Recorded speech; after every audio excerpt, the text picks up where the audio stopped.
Good morning, good afternoon, good evening, everybody. Next Level Digital E-Convention is back and we have gone global. I'm Marina and I have the pleasure to be the moderator of this next session. Shortly about me. I'm a factory engineering manager. You can go to the next slide. In Oceania factory.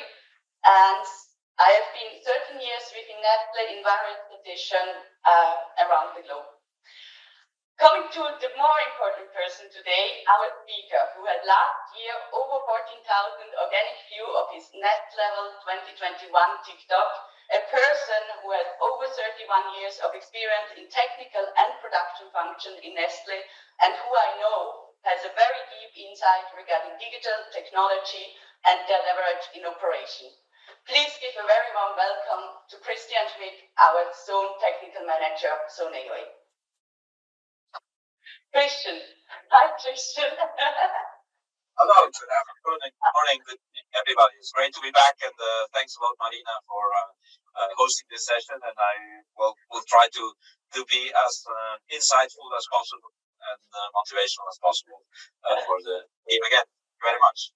Okay. Before we start with some questions to Christian, let me remind you regarding the house rule very quickly.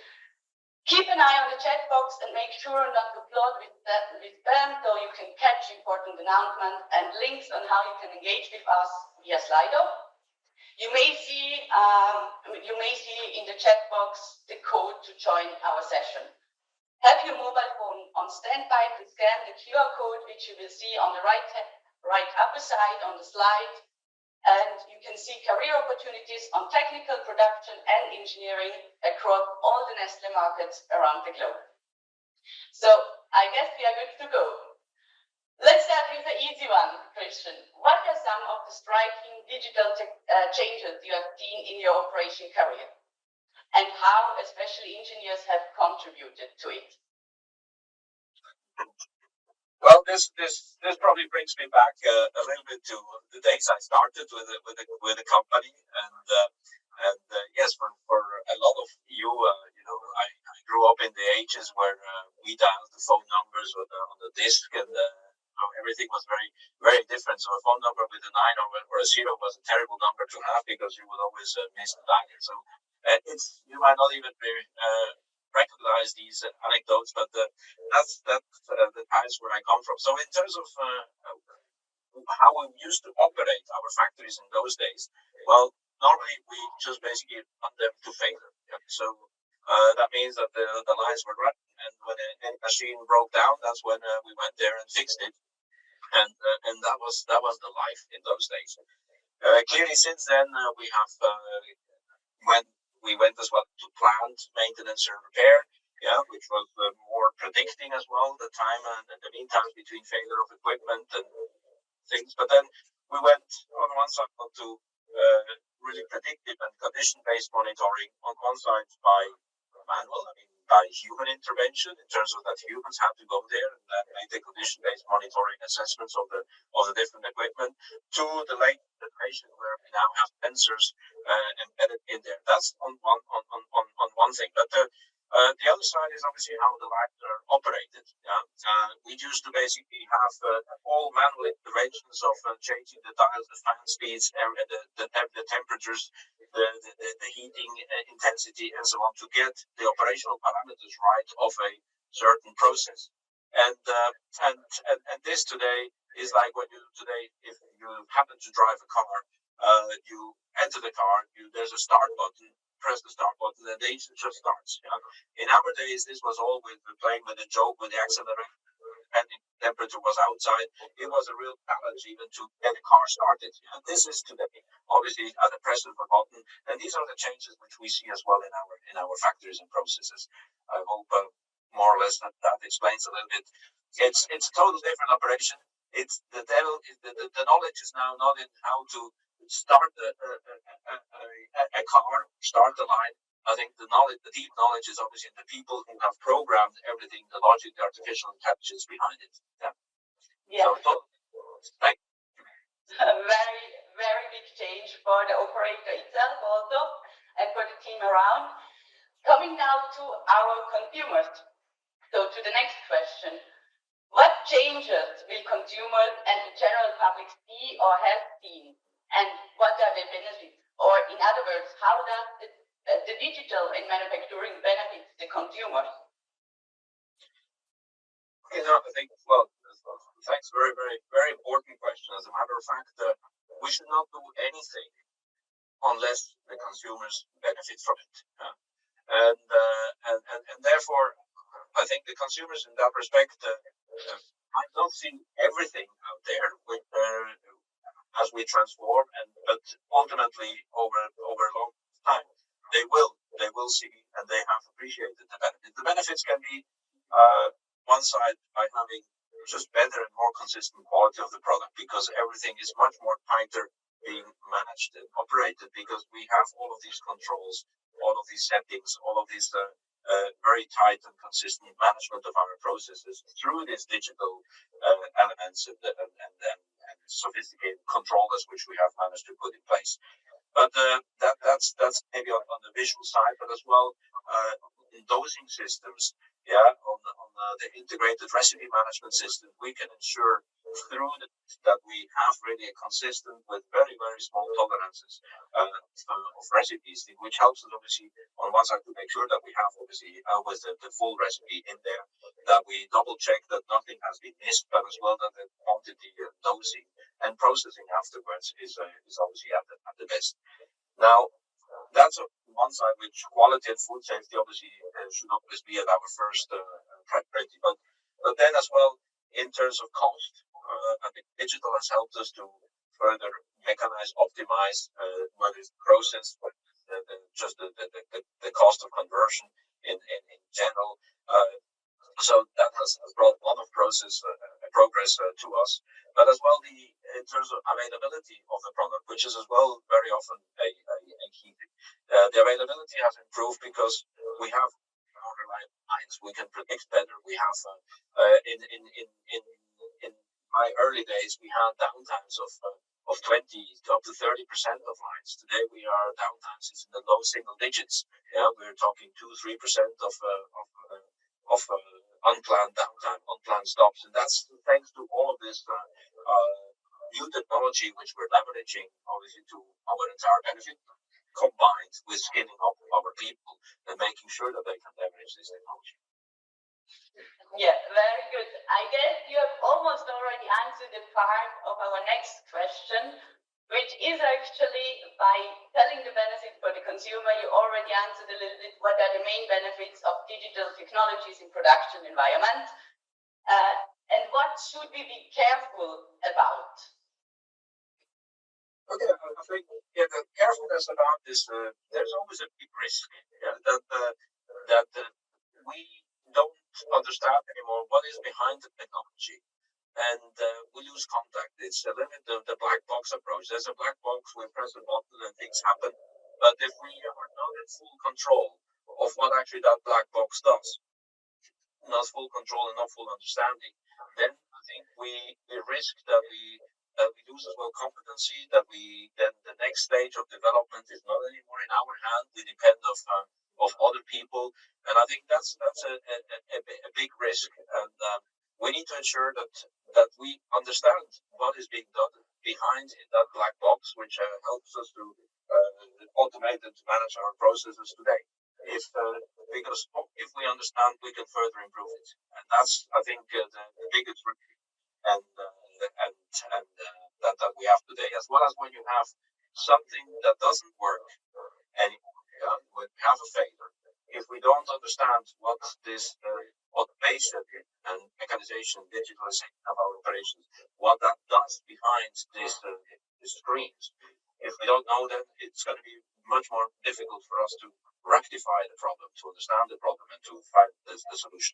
That's, I think, the biggest risk, that we should not be over-dependent on these things. That's I think, that for me, the one thing which I'm always afraid. That's on one side. On the other side, there's a risk that these systems need as well sometimes inputs, and when we don't give the right quality of information into the system, there's going to come something weird out. Yeah, and I think that's exactly in the same context that if we don't understand what we're doing, yeah,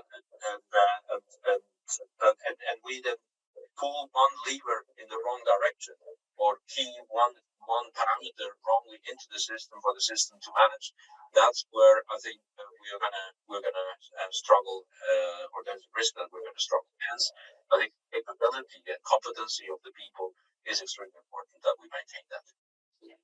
Fully agree on this, and I guess therefore we have the engineers and digital technology specialists also to ensure that we understand these black boxes. Now, this is very well said regarding the risk, or what we should be careful about. Now, coming back to the benefits, because there are a lot. If you had to pick only one benefit, which one would you choose and why?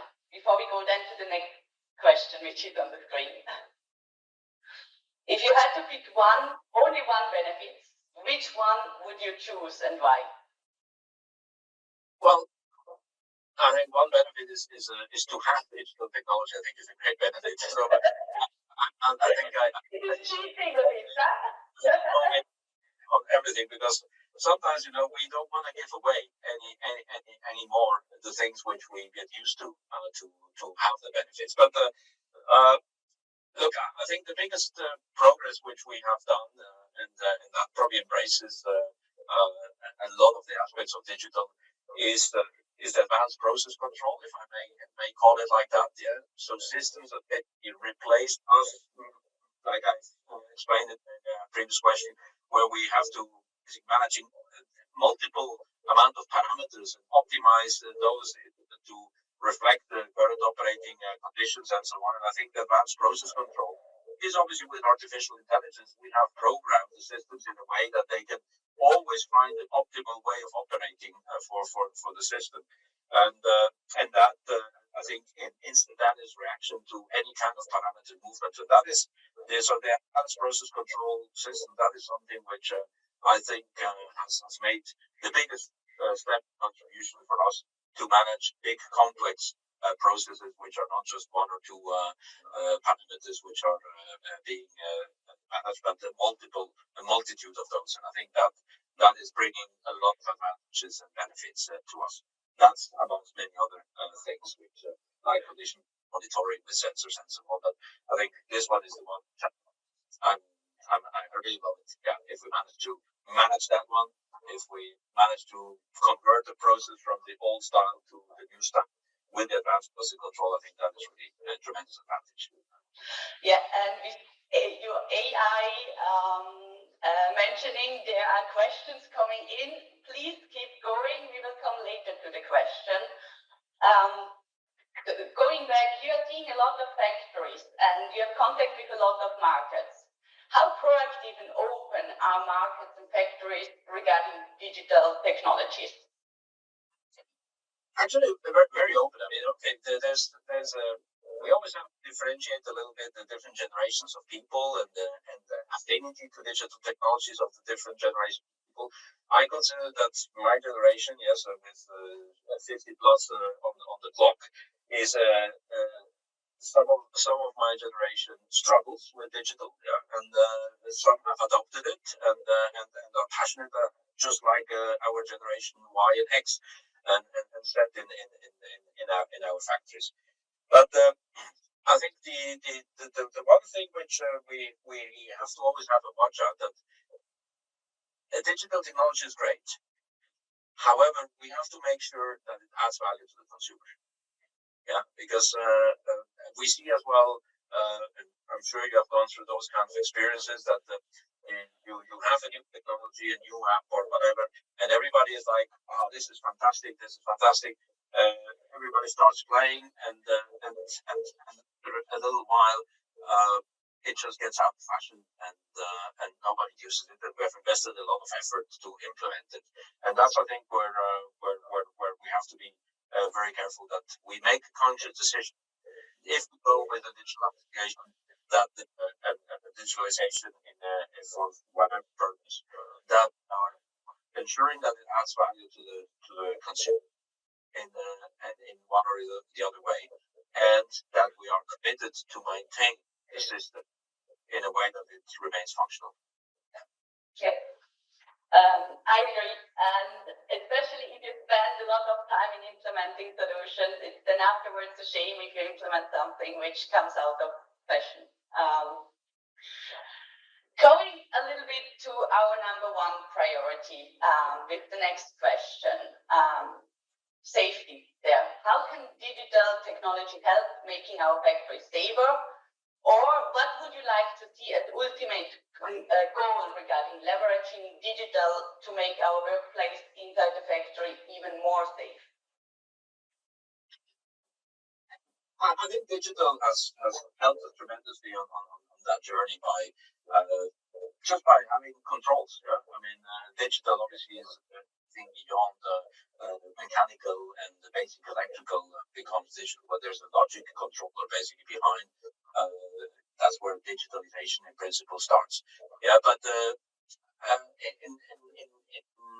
in the digital process, I think already through having better controls, our machines are more reliable, and therefore they're safer, because whenever we have to get intervention, that's where we might be risking that somebody gets hurt. You know, we can see that most accidents, unfortunately, still have one or the other in our operations are happening when we do interventions, for repairs or construction things. And those are the times where these things get more complicated. Now, digital can help us that when we have to dismantle an equipment, when we have to do this, that with the digital technology, in order not to lose speed at fixing as well, they can help us in advising, whether it's through virtual reality systems which are being trialed, and that's probably the next generation will help us there. That with virtual reality will guide you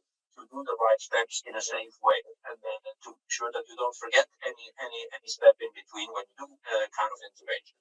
We have the system that called lockout tagout, which normally whenever you make an intervention, you have to make sure that you isolate all of the different components of the machine so that you can make a safe intervention afterwards. Now, there is multiple energy sources in the machine. Sometimes it's compressed air, the electrical connection, the voltage which you have to ring fence. There might be still energy bound somewhere of something which is of a piece of equipment in that machine that might put you at risk and so on. There, I think the virtual reality part can obviously help us as well going forward in future steps in terms of making ourselves safe. Besides, obviously, the intelligent robots and with proximity sensors, which make sure that obviously we don't get into any kind of close or risk contact with our equipment and lines. I think that there's multiple applications already there which we use in our operations that help us step by step basically make ourselves a safe place to be. Yeah. And until the virtual reality is there, I think personally about having the SOPs available on a fingertip for the machine, how to do the lotto as a reminder. Also, the virtual reality training, have you done it of the 8 life-saving rules? So with 3 modules that they're available already. Yes, as a matter of fact, about a year ago, we were given the opportunity to play around a little bit with this virtual reality stand-ups and training sessions. I have personally participated in one, which was about confined space. So we had to attack and with virtual reality move around there. It was fascinating. And clearly, you guys on the call, you are much more familiar with all of these gadgets and tools. For me, being part of the old generation, virtual reality is not something which I've been growing up with, and so for me it was very novel. So very inspiring and clearly showing a little bit the potential which this digital technology will have and has already, but even I think the future is really huge going forward in that. Yeah, and it was super cool. I liked it a lot. there. So going a little bit on the next question there. So I think you have it answered already a little bit with the consumer advantage, but do you have, what additional potential do you see how to leverage digital technologies to ensure food safety and quality? Look, specifically on the food safety and quality side, I think it's as well a matter of having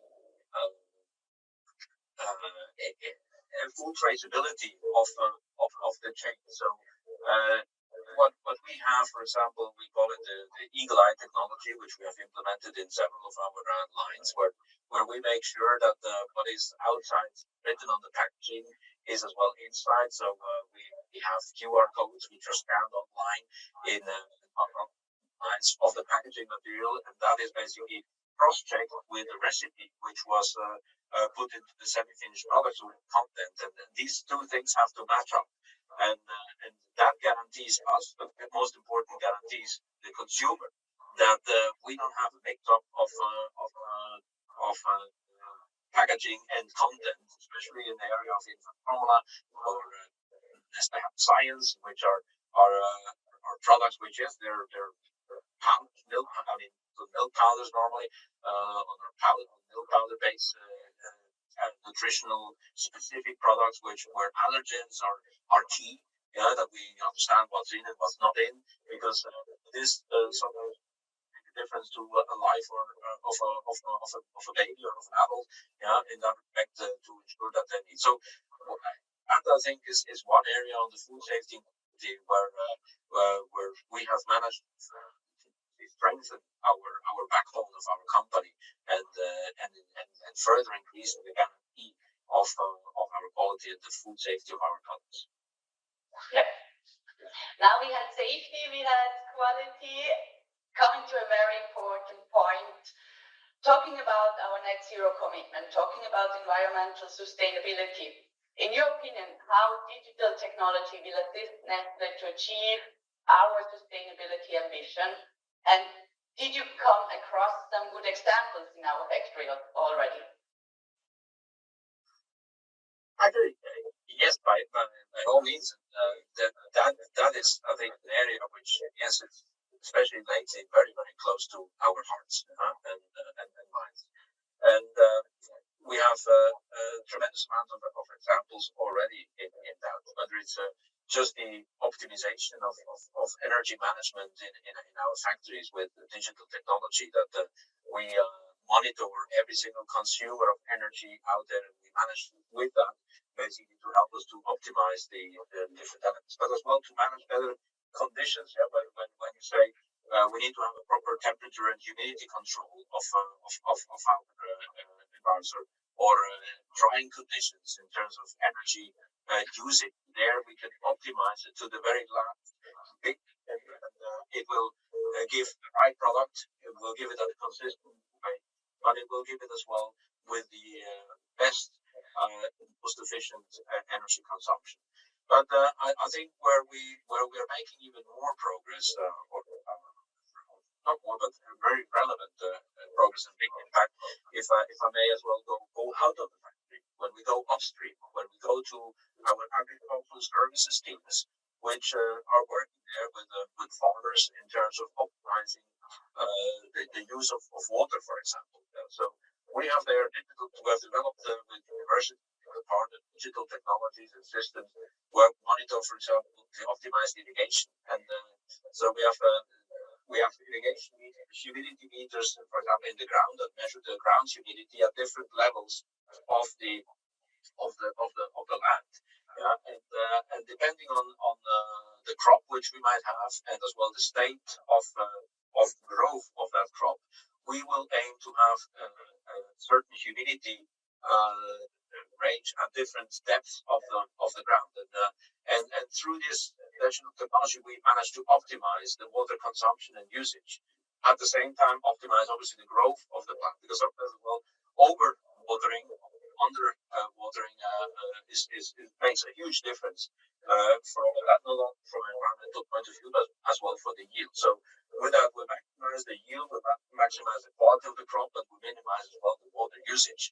And there we have water reductions of up to 50%, which we have seen, and that's I think tremendous, especially in these days where with the global warming, I think the water scarcity in many places is further stressed, and we need to manage that much better and more consistent. So that is, I think, areas where from an environmental and sustainability point of view, we have made a tremendous progress, and we need to give us the opportunity to continue to leverage it even furthermore going forward.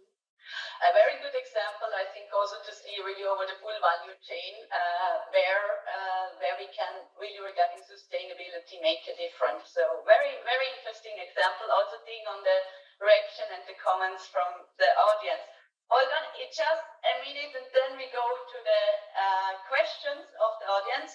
However, I still have two additional questions. So one, you went in it a little bit with your very first answer you gave with the how maintenance or how it involves from breakdown to plant maintenance or preventive maintenance. Coming now to predictive maintenance. Which maintenance issue you wish you could resolve through predictive maintenance, but so far there is no solution available? There's only one very simple answer: is whenever I have a breakdown. That's the so I think ultimately, our goal and ambition has to be zero breakdowns. Zero breakdowns. That means that through whatever monitoring system we might have and quality of the installation, get to a level where we will not have any breakdowns, but only basically preventive interventions in that respect. So yes, whatever breaks down, that's the one which to fix. And with our PPM methodology, which is one of the fundamentals, that if we have a breakdown, we need to fix it in a way that is sustainable. And the ones which are get escalated is when we have two breakdowns of the same thing. That's where basically this gets escalated. So we want to eradicate these kind of things. And I think digital is basically one of the solutions which always comes into play in order to be able to eradicate repetitive breakdowns of the equipment or the same pieces of the equipment. Yeah, I think it depends also a lot on the factory, which issue is at the moment, or according to your unplanned stoppage analysis, is at the moment your highest priority or have your highest impact, where you are looking then for predictive maintenance solutions. Good. Very last question, and a very interesting one. Google was established in 1997. The iPhone is already 15 years old, and the new generation joining the company has hardly known a life without permanent online access, user-friendly apps, and social interaction via stream, via Zoom, via Microsoft Teams. What do we do to ensure they are attractive to this, that we are attractive to this new generation? Very good example. What I think what makes us, why Nestlé is a great place to be and why we can make it attractive to this new generation is because we want to use and leverage these applications and not just create applications which eventually nobody will need or only a few people will need, but it's a matter of really making use of these digital applications and digital developments and putting them in place to the benefit of society. Yeah, I mean, on one side, we always work on the elements of creating shared value. So in that respect, is as well creating shared value through digital technology. That's what we want to do here in our company. And when we say creating shared value, then we're talking value for our consumers first of all, and value for the society, including the environment, to protect the environment better, but as well to and then value for our shareholders in that respect, because we will be able to reduce our costs and give some back for what we do.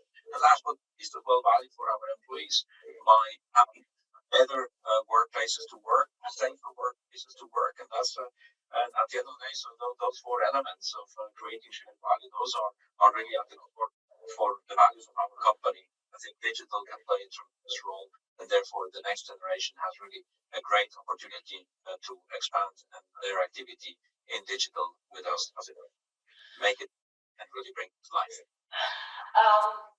Let's have a look. It goes again a little bit in the direction of more regarding recruiting this time. So here is the question: will Nestlé change their recruitment strategy because of their digital transformation? I think absolutely. I mean, one side is the profiles which we're looking at. That we need to have people that are open for that kind of innovative technologies, and that it's just part of the day-to-day life. And if somebody has an adversity to it, then probably it's not going to fit anymore with our needs. But I think as well, what I've seen lately as a development is in the recruitment process itself. Yeah, there's a lot of digital technology being applied. So that and I've seen it from other companies, and I think that's going to come as well in one or the other way. In that, for example, the first round of interviews is basically with the computer. The computer places questions, you give answers, and then it's evaluated afterwards. With a lot of artificial intelligence behind, and I don't know exactly. I'm not in the field. It's one of these things where yes, I don't know what's behind that black box, but I'm sure that they're leveraging a lot the artificial intelligence and digital technology in the recruitment process, and I think that has to come obviously as well at some stage into our field as well. We I think still base a lot of the recruitment process on the human interaction, which I think is as well a very important company. So it has a little two aspects in terms of how we recruit, but whom we recruit. I think very clearly we need to have the savviness. This is on one side, but as well, I think the understanding and the capability work with people of other generations, because the different generations will have different knowledge bases and motivation and inspiration with digital technology. And I think we need to be able to make bridges between the different generations and different levels of understanding digital in order to be successful. Because we cannot just be a company of Generation X, which are all basically grown up with the virtual reality sets. And we have to make sure that we manage to leverage all of that across the different generations of our population in the factories, in my case. Yeah. Very important point mentioned. Artificial intelligence seems to resonate quite a bit. There is a question actually regarding this. For many of us, artificial intelligence is still a science fiction concept. Tell us how artificial intelligence has been used in production, and where do you see some of the more important applications of artificial intelligence?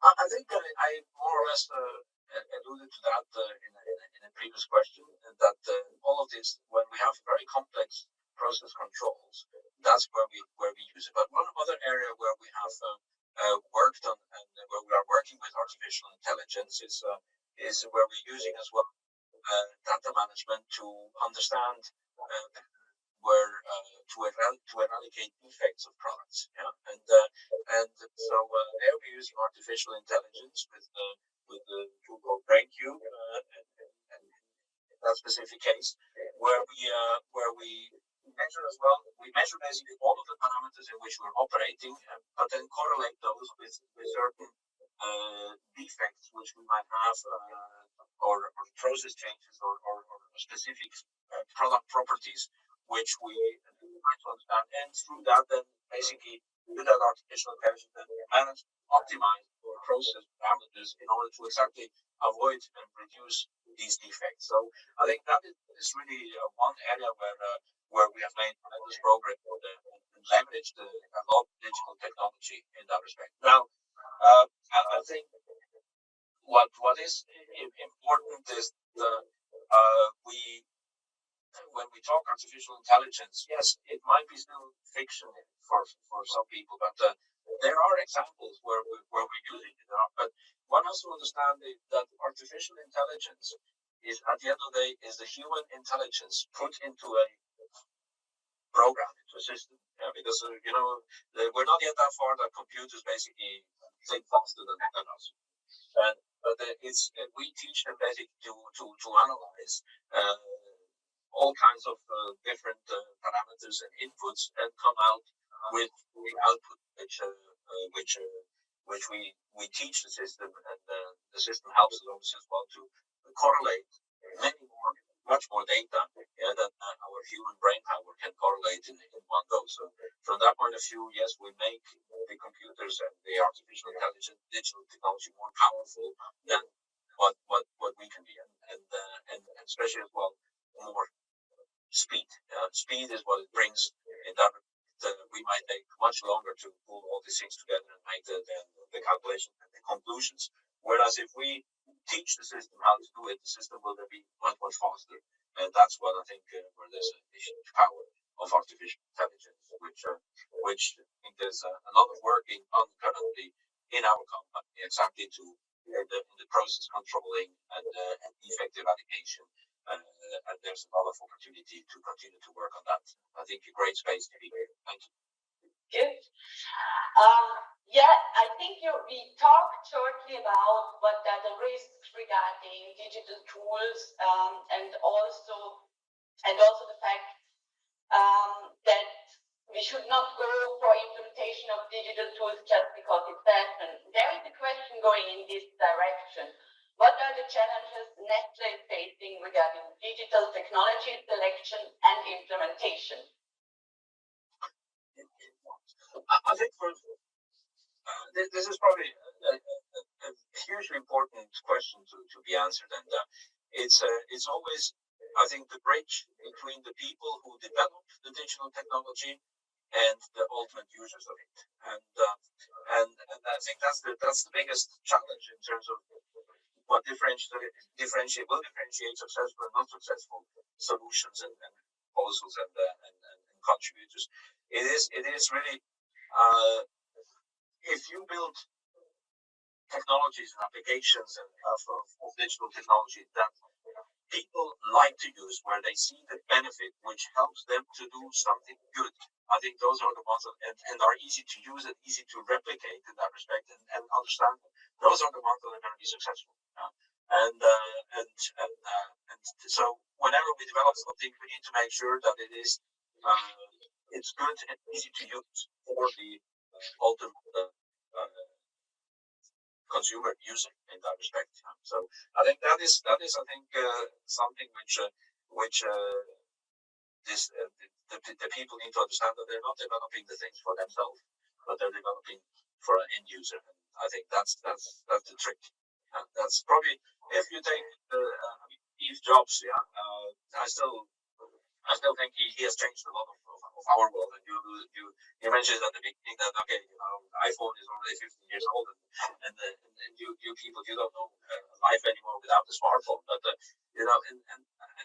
if for those who watched the movie, there was of Steve Jobs, there was one of the sentences or one of the or a book, or it's in a book. I don't remember where I read it or heard it, but his philosophy was to develop products, not what the consumers were asking for, but the things which the consumers did not yet know what they will like in the future. Because he really stretched our humanity into different spheres with these smartphones, and yes, at that time you would have asked 99% of the population. They would all have said, "No, I don't need that stuff." And today, we cannot imagine a life without it. So it was, and that's only 15 years ago. But when the first version of the iPhone came out, that really changed our lives. And I think that kind of thinking, that is also as well one aspect which we should take into consideration. Yeah. And we need to wrap up. So last question, I think so, and I think a very important one. They have the opportunity to ask you a question. What is your advice to young engineers who want to grow a career in operation regarding digital technology? One last advice there.